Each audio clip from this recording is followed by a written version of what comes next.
So these are the 8 cyber threats that we're going to be discussing today. Firstly, we're going to start with malware. So malware is an all-encompassing term for a variety of cyber attacks, including Trojans, viruses, and worms. Malware is simply defined as code with malicious intent that typically steals data or destroys something on the computer. The way malware goes about doing its damage can be helpful in categorizing what kind of malware you're dealing with. So let's discuss it. So first of all, viruses. Like their biological namesakes, viruses attach themselves to clean files and infect other clean files, and they can spread uncontrollably, damaging a system's core functionality and deleting or corrupting files. They usually appear as executable files that you might have downloaded from the internet. Then there are also Trojans. Now, this kind of malware disguises itself as legitimate software or is included in legitimate software that can be tampered with.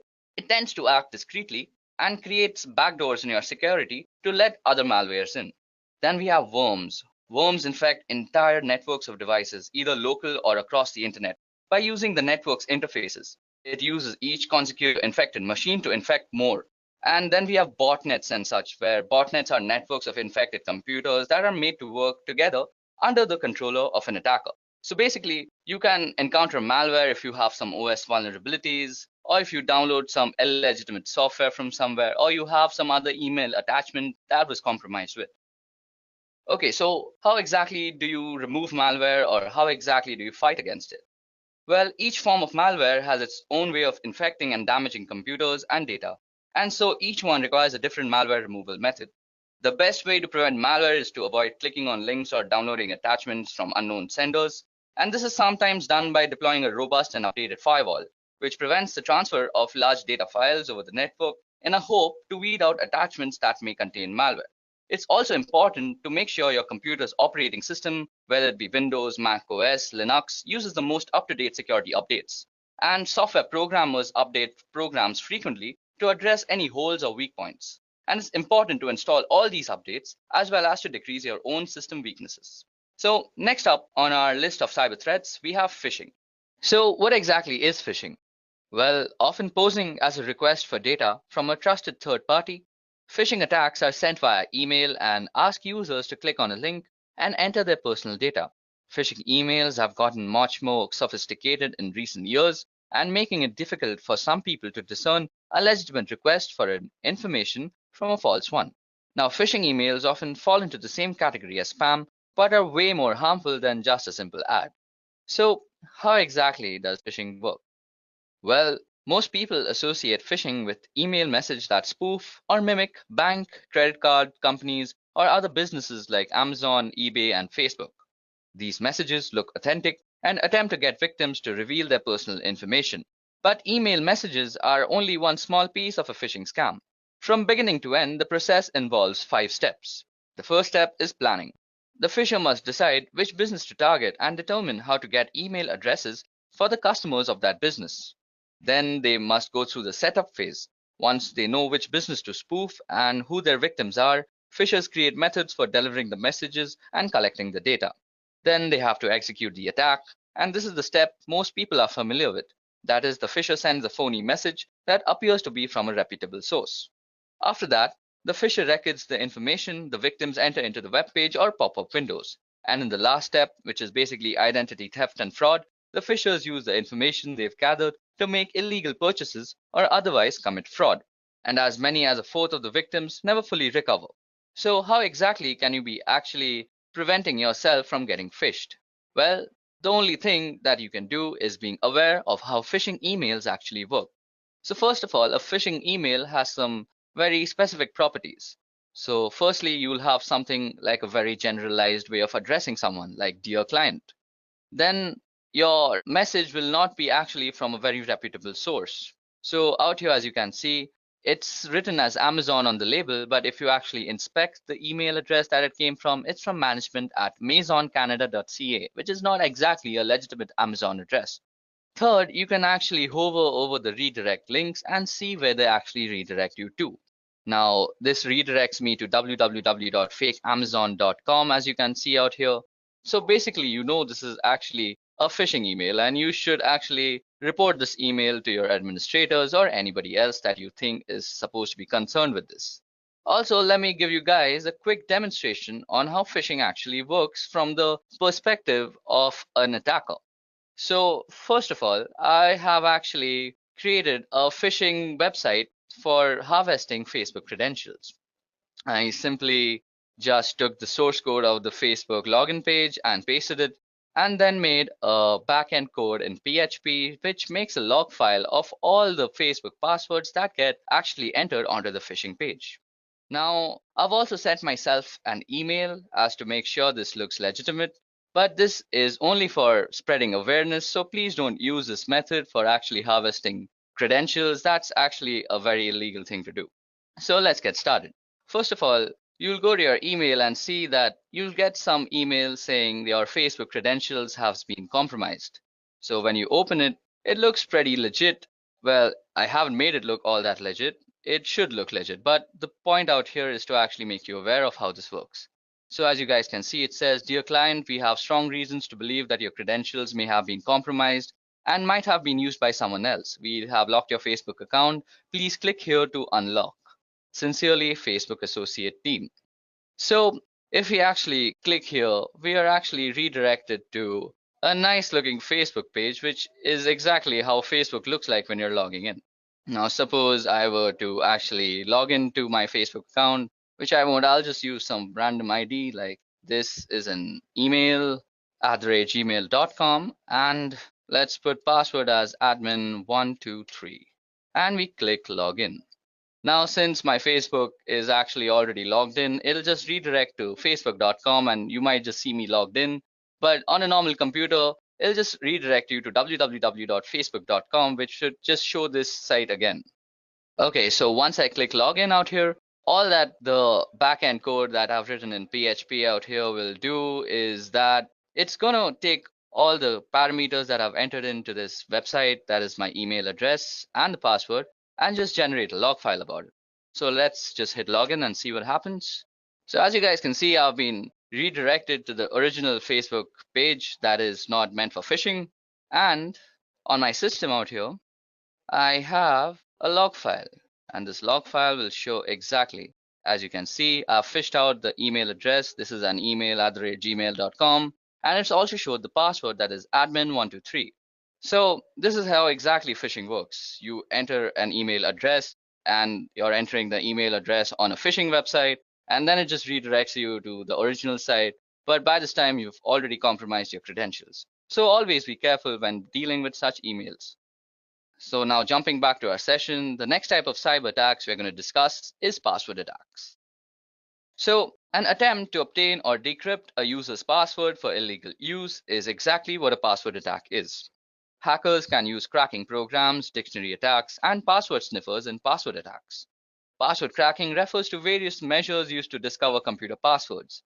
This is usually accomplished by recovering passwords from data stored in or transported from a computer system. Password cracking is done by either repeatedly guessing the password, usually through a computer algorithm in which the computer tries numerous combinations until the password is successfully discovered. Now, password attacks can be done for several reasons, but the most malicious reason is in order to gain unauthorized access to a computer with the computer's owner's awareness not being in place. Now, this results in cybercrime, such as stealing passwords for the purpose of accessing bank information. Now today, there are three common methods used to break into a password protected system. The first is a brute force attack. A hacker uses a computer program or script to try to log in with possible password combinations, usually starting with the easiest to guess password. So just think, if a hacker has a company list, he or she can easily guess usernames. If even one of the users has a password 123, he will quickly be able to get in. The next are dictionary attacks. Now, a hacker uses a program or script to try to log in by cycling through the combinations of common words.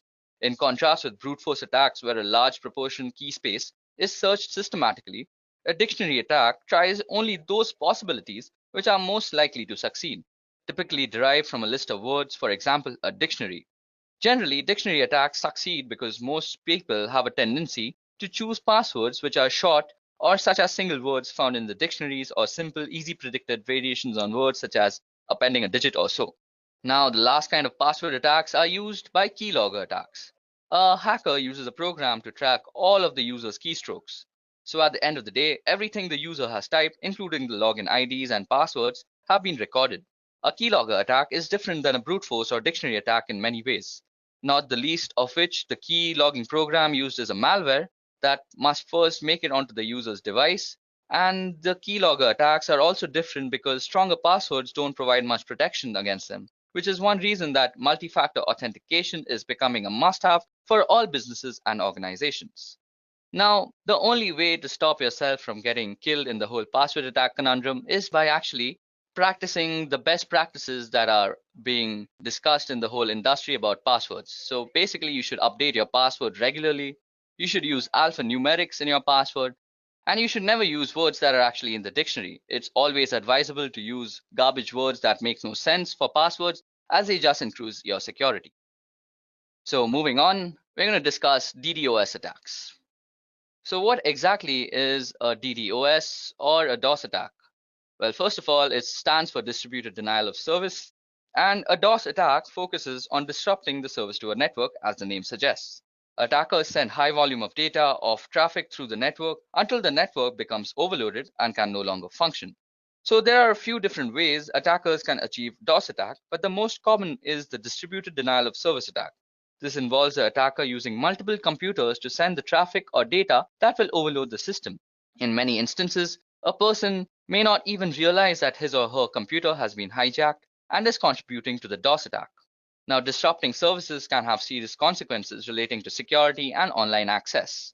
Many instances of large-scale DOS attacks have been implemented as a single sign of protest towards governments or individuals and have led to severe punishment, including major jail time. So, how can you prevent DOS attacks against yourself? Well, firstly, unless your company is huge, it's rare that you would be even targeted by an outside group or attackers for a DOS attack. Your site or network could still fall victim to one, however, if another organization on your network is targeted. Now, the best way to prevent an additional breach is to keep your system as secure as possible with regular software updates, online security monitoring, and monitoring of your data flow to identify any unusual or threatening spikes in traffic before they become a problem. DOS attacks can also be perpetrated by simply cutting a cable or dislodging a plug that connects your website server to the internet. So due diligence in physically monitoring your connections is recommended as well.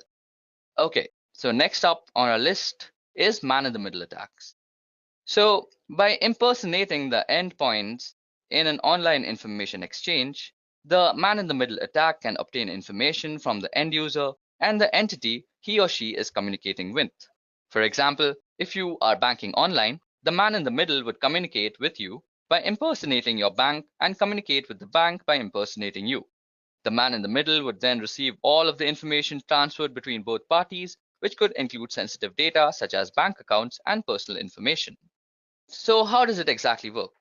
Normally, an MITM gains access through a non-encrypted wireless access point, which is basically one that doesn't use WAP, WPA, or any of the other security measures. Then they would have to access all of the information being transferred between both parties by actually spoofing something called address resolution protocol. That is the protocol that is used when you are actually connecting to your gateway from your computer. So how can you exactly prevent MITM attacks from happening against you? So firstly, you have to use an encrypted WAP, that is an encrypted wireless access point. Next, you should always check the security of your connection because when somebody is actually trying to compromise your security, he will try to actually strip down the HTTPS or HSTS that is being injected in the website, which is basically the security protocols. So if something like this HTTPS is not appearing in your website, you're on an insecure website where your credentials or your information can be compromised. And the last and final measure that you can actually use is by investing in a virtual private network which spoofs your entire IP and you can just browse the internet with perfect comfort.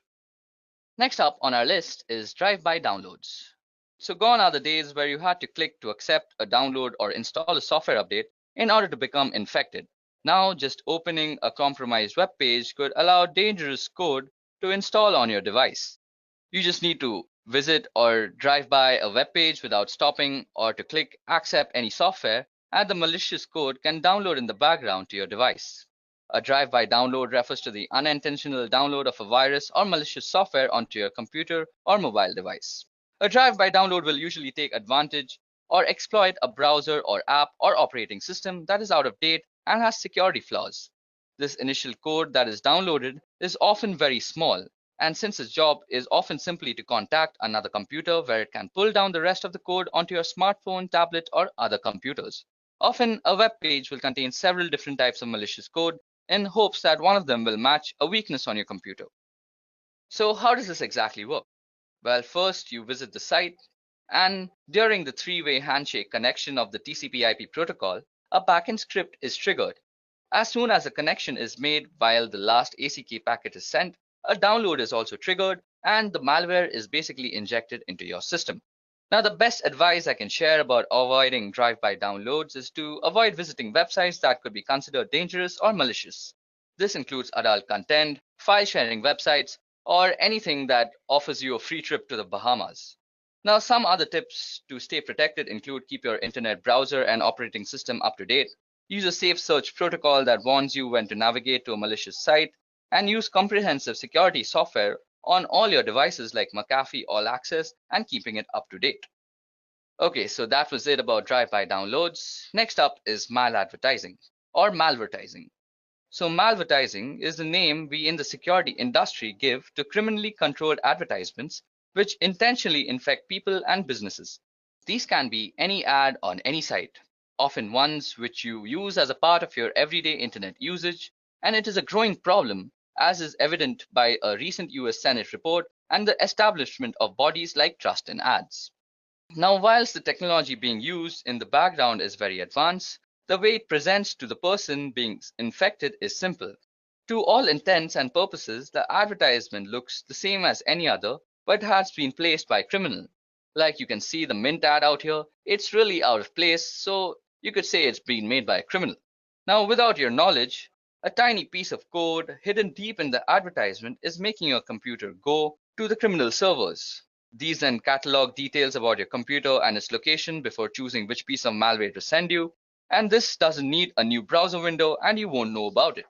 So basically, you're redirected to some criminal server, the malware injection takes place, and voila, you're infected.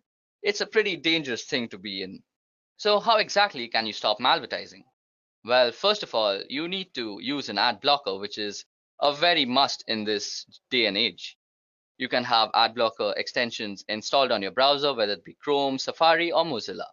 Also, regular software updates of your browser and other softwares that work peripheral to your browser always help. And next is some common sense. Any advertisement that is about a lottery that's offering you free money is probably going to scam you and inject a malware too. So never click on those ads. So the last kind of cyber attacks we are going to discover today and discuss about is rogue software. So rogue security software is a form of malicious software and internet fraud that misleads users into believing that there is a virus on their computer and manipulates them into paying money for a fake malware removal tool. It is a form of scareware that manipulates users through fear and a form of ransomware. Rogue security software has been a serious security threat in desktop computing since 2008. So now, how does a rogue security software work?